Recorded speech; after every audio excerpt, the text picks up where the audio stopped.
My name's Alex. I'm 32, and I used to believe that family, no matter how messy or flawed, would eventually come around. That deep down, they cared. Maybe they just didn't know how to show it. That belief used to be my anchor. But this year, on my birthday, it finally sank for good. It started that morning. I wasn't expecting fireworks or some grand gesture, not even a gift. Just a text, maybe a call. Something simple to say, "Hey, we're thinking of you." Just a little something to hold on to. Instead, I got a voicemail. My phone buzzed while I was making coffee. I noticed the little icon pop up. Didn't recognize the number, but I hit play anyway, wondering if maybe it was my mom calling from work or something. What I heard chilled me more than I care to admit. It was my mother's voice, undeniably smug, casual, like she was talking about the weather. "Alex, don't expect a call today. We're busy celebrating real family. You should understand that by now." That was it.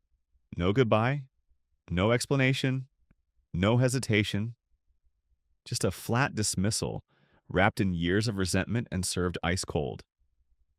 On my birthday, I didn't move for a long time, just stood there, coffee going cold in my hand, replaying those words in my head. Real family. I wanted to believe it was a mistake. Maybe she was drunk. Maybe she was joking, but I knew better. I'd seen it coming in fragments for years, like a slow leak in the ceiling you pretend isn't there until the whole thing caves in. Let me rewind. Growing up, I was always the responsible one. Not the favorite, not the golden child. That was my younger brother Dylan. I was the one who made sure the bills got paid when mom lost her job. I skipped college parties to pick up extra shifts so we wouldn't lose the house after dad left. While Dylan dropped out of college to find himself in Mexico with his girlfriend, I took over dad's old delivery route to cover the mortgage mom couldn't handle on her own. Eventually, I got a decent job in IT, moved into a small apartment downtown, and built a stable, quiet life. I stayed close, probably too close, and helped whenever she asked. Paid to get her car fixed last winter, co-signed a credit card, even added her to a joint bank account when she said her social security checks were being delayed. At the time, I didn't think twice. Family helps family, right? But in the last couple of years, something shifted. Calls got shorter, texts went unanswered, invitations to family dinners stopped coming. At first, it was the little things, being left out of a group photo, finding out through Facebook that Dylan had gotten engaged. Then last Thanksgiving, mom forgot to tell me they'd changed the venue. When I called, she answered with, "Oh, I didn't think you'd want to come." "You're always so busy." Busy. I'd spent 3 hours baking a pecan pie. Still, I kept showing up, kept hoping, kept trying. So, yeah, that voicemail hit different. Not because it was the first slap, but because it was the last one I was willing to take. I didn't cry. I didn't call back. I didn't even delete the message. I just sat on the couch, stared at the ceiling, and thought. Thought about all the money I'd lent, no, given, with no thanks. Thought about how Dylan once crashed my car during a test drive and laughed it off. Thought about how mom once told her friend right in front of me, "Dylan may not be successful, but at least he's fun." Thought about all the times I let them minimize me, shrink me, erase me. And then I thought about the joint account. She'd asked me to add her a year ago, said she couldn't open one alone because of bad credit. I'd meant to remove her. Honestly, it was on my to-do list, right under get new tires and buy more paper towels. But I never got around to it, and apparently she forgot too. I logged in. There it was. Nearly $14,000 in the account, mostly from a tax return I'd deposited last month. I'd planned to move it later, never did. I checked the transactions. Dylan had used the card at an electronics store 3 days ago. Mom had paid for brunch downtown, at a place I'd never even been invited to. There was even a payment scheduled toward a vacation rental in Maui in Dylan's name. I stared at that screen for a long time. I wasn't angry. I was hollow. Like all the anger had already burned itself out and left nothing behind but ash. Quiet, weightless ash. I clicked transfer, moved every dollar into my private account, and called the bank. Had the joint account shut down for good. No hesitation, no warning. Then I remembered the car. A year ago, when her old Toyota died, I gave her the spare car I'd inherited from my uncle had left me a dusty but reliable Honda Accord, still in my name, because I never got around to finishing the DMV paperwork. Mom had promised she'd handle the transfer eventually, said it was just a formality. Classic mom. I pulled the title from my filing cabinet, called up a buyer I knew from Craigslist, and by that evening, the car was gone. Cash in hand. Mom must have been out because she didn't notice it was missing until the next morning. But I wasn't done. There was one more thing, the house. It wasn't hers, not legally. It used to belong to my grandparents. After Grandpa passed and Grandma moved into assisted living, they left it to me in the will. Mom got to stay there with my blessing, rent-free. The only conditions? Pay the property taxes and keep the place clean. Instead, she let Dylan move in with his girlfriend, wreck the basement with his music studio, and treat the place like their personal kingdom. She never thanked me. Never even acknowledged the house was mine. In fact, just last month, Dylan had the nerve to say, "We're thinking of redoing the kitchen. Don't worry, we'll let you know when it's done." Let me know? So I pulled out the lease agreement I drafted years ago but never sent. Called a lawyer friend. Spent an hour going over a formal eviction notice. Printed it, signed it, slipped it into an envelope, added a little bow for flair, and dropped it in their mailbox the next morning. No text, no warning, no explanation. Just silence, exactly what they'd given me. And as I walked away from that house, watching the morning sun rise over the same cracked driveway I used to skateboard on as a kid, I felt something shift. Not satisfaction, not revenge.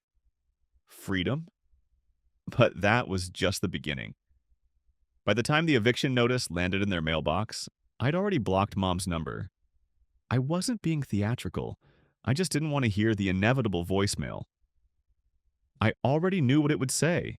High-pitched panic, sudden bursts of fake motherly concern, and a guilt trip wrapped in confusion. Alex, what is this? Why would you do this to us after all we've been through?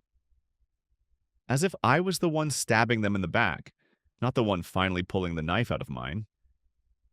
Instead, I put my phone on silent, logged out of social media, and focused on packing for a weekend trip I'd booked for myself. Nothing extravagant.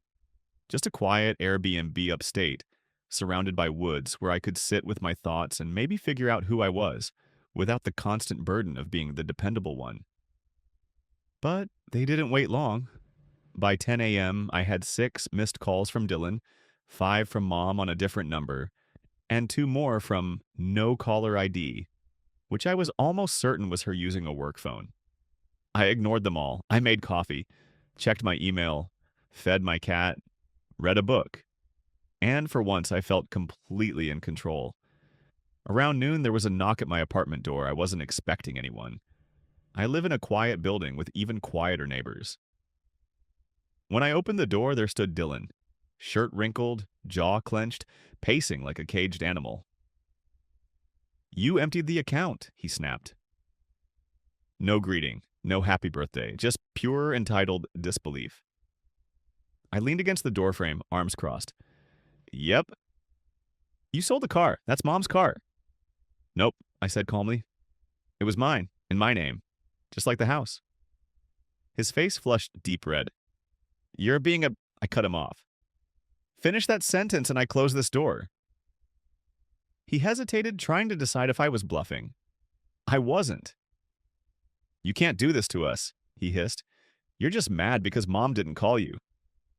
"No, Dylan, I'm mad because you and Mom treat me like an ATM with a pulse." He blinked. I don't think he was used to me pushing back. For years, I'd been the quiet, dependable sibling, the fixer, the cleanup crew. He was seeing someone new now, someone who didn't ask for permission to draw a line. Then came the real kicker.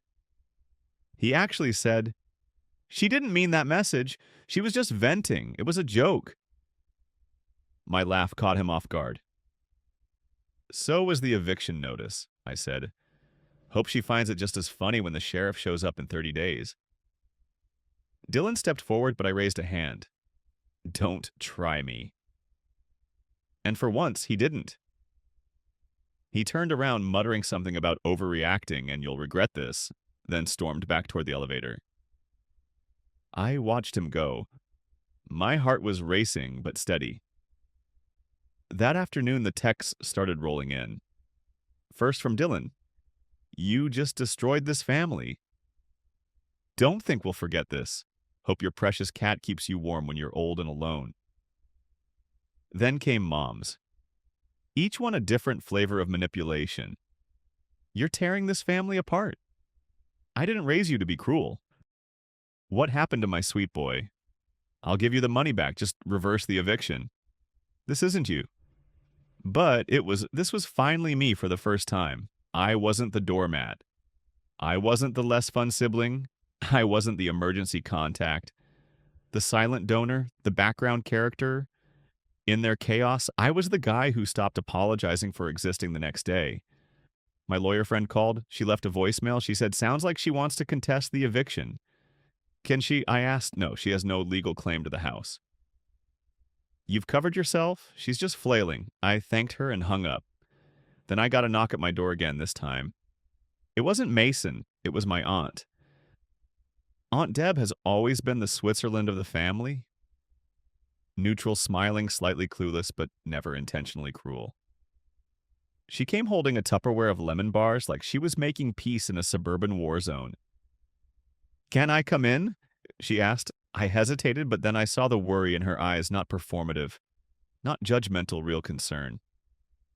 She sat on the couch like it was holy ground. "Jordan, she's spiraling. She had years to treat me like a son." "Deb, I know," she said. And she was wrong. You've always been there. Always, we all saw it. Then why didn't anyone say anything? Her silence was answer enough. She's scared. She finally whispered, "She doesn't know how to be without you." I nodded. Neither did I, but now I do. Deb left shortly after. She didn't ask me to undo anything. She just gave me a hug and said, "I hope you sleep well tonight." I did. The days that followed were chaos for them. Mason tried to go online and blast me with a Facebook rant that started with my brother just evicted our mother on his birthday. But he forgot that I had receipts, texts, photos, screenshots. I didn't even have to post them. My friends and coworkers backed me up before I even saw the post. One of my old college roommates commented, "Imagine being so ungrateful to the person keeping the lights on, y'all.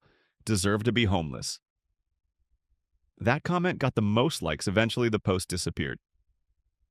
3 weeks later, I got a letter, a formal apology typed, signed from my mother.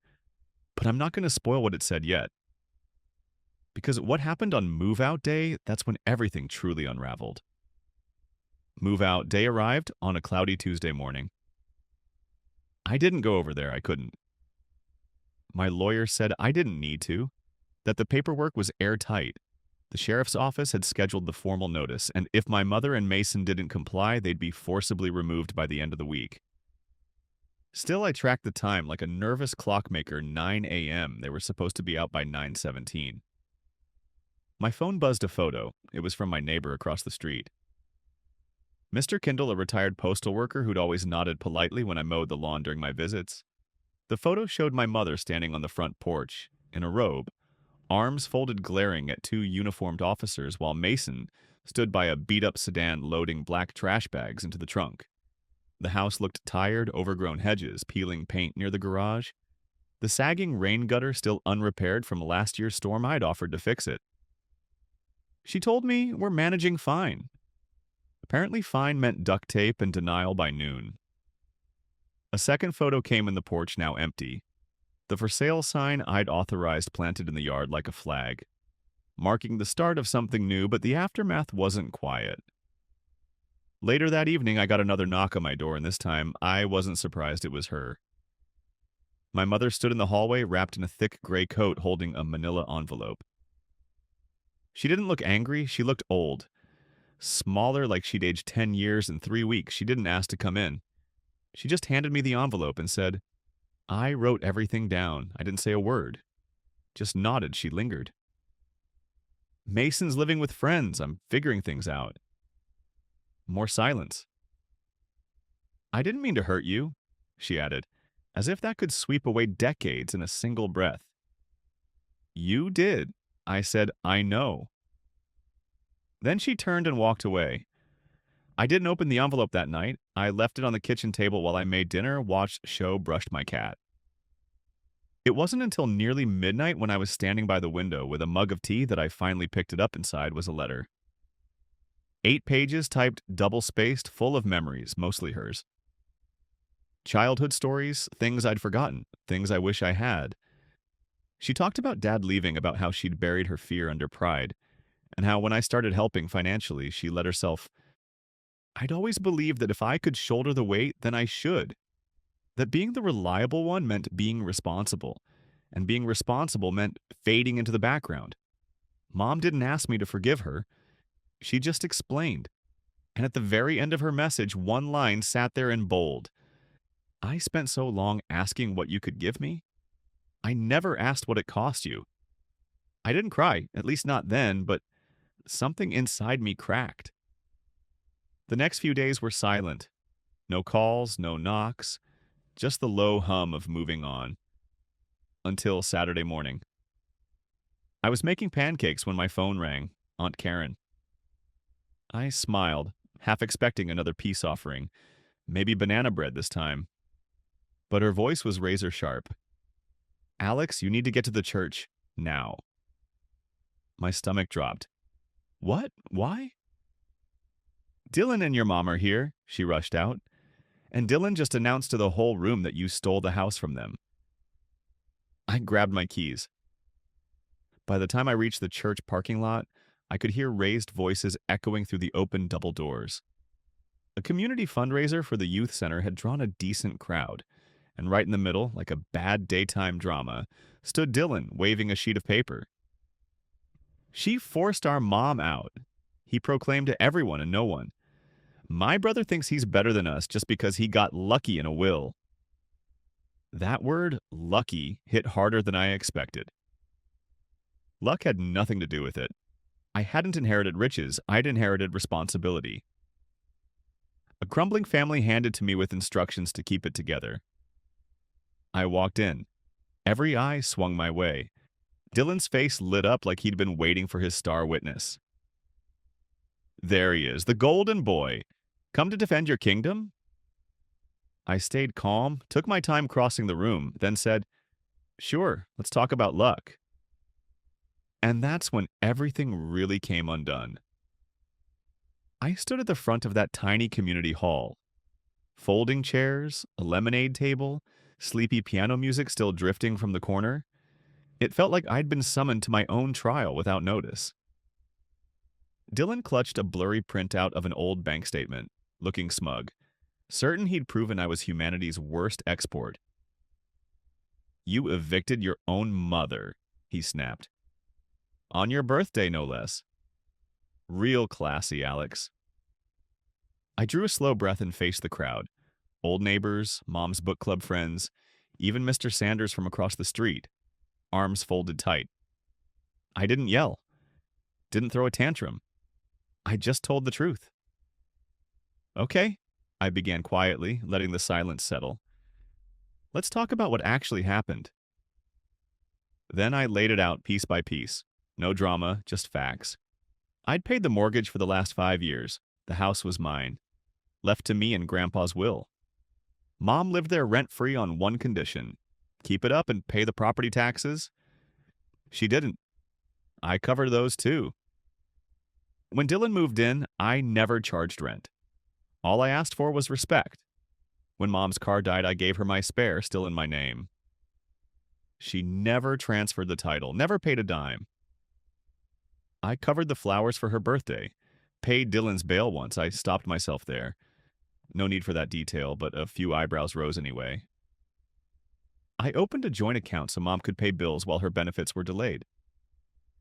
I forgot to take her off once they started again. That's on me. But I didn't expect her and Dylan to use my money for a Maui vacation they never even mentioned. The room shifted. Low murmurs rippled across the chairs. I caught Aunt Karen's wide-eyed stare near the corner. She'd known some of it, but not all. Dylan tried to cut in. You're twisting this. I held up a hand and kept going. On my birthday, I said slowly, Mom left me a voicemail. Don't expect a call. We're busy celebrating real family. You could have heard a pin drop. She didn't forget. She chose not to call. So yeah, I closed the account, sold my car, and filed a formal eviction notice for a house that legally belongs to me because I finally understood something. I turned to Dylan. Love doesn't mean letting people drain you dry. It doesn't mean being the quiet one who pays for everyone else's mistakes just to earn a place at the table. Love means boundaries. And if being the bad guy is the only way to make those boundaries stick, then fine, I'll be the villain. For a long moment, nobody said anything. Then a voice, Mr. Sanders low and steady. Good for you, son. Another voice followed. Should have cut them off years ago. Even a few claps, not loud, not dramatic. Just quiet affirmations from people who'd apparently been watching from the sidelines a lot longer than I ever realized. Dylan stormed out seconds later, muttering under his breath. A few people followed. Most stayed. My mom hadn't come to the fundraiser at all. I found out later she'd been sitting outside in the car the whole time. I think deep down she knew exactly what was coming and didn't have the energy to face it. Aunt Karen met me outside afterward and pulled me into a long hug. One of those hugs that says everything. You okay? She asked gently. I don't know, I admitted, but I think I will be. In the weeks that followed, things got quieter. Dylan stopped trying to contact me after his little smear campaign fizzled out. Turns out when your reputation is built entirely on charm and manipulation, it doesn't hold up so well against facts. His so-called friends, the ones he bragged about crashing with, kicked him out after a week. I heard through the grapevine he was couch surfing and trying to launch a podcast. Classic Dylan. As for Mom, she started reaching out again. No guilt trips this time, just soft, tentative texts. Thinking of you. Hope you're okay. I'm sorry. I didn't block her, but I didn't respond either, not right away. I needed space. And in that space, something unexpected happened. I got better. The knot in my chest that had been there since I was 17, it finally started to loosen. I stopped waking up dreading my notifications. I redecorated my apartment, got rid of the lifeless beige furniture I'd always chosen to blend in, bought a bright yellow couch, hung up artwork I actually liked, started cooking again, joined a local hiking group, met people who didn't want anything from me but presents. Eventually, I did text her back. Just one message. I forgive you, but I'm not ready to be close. Maybe someday. Her reply came quick. That's fair. I'll wait. And that was that. The house was cleaned out, repainted, and put on the market. It sold to a young couple with a toddler and a rescue dog. I met them once during the walkthrough. Sweet people. I gave them my number in case they had any questions about the neighborhood. They invited me to the housewarming. I politely declined. I didn't need to go back. I'd spent so long trying to belong to a family that only valued what I could give them. I forgot that love doesn't have to be earned to be deserved. Now, I have my peace. I have my boundaries. And for the first time, I have a future that's mine. So no, I didn't burn the bridge.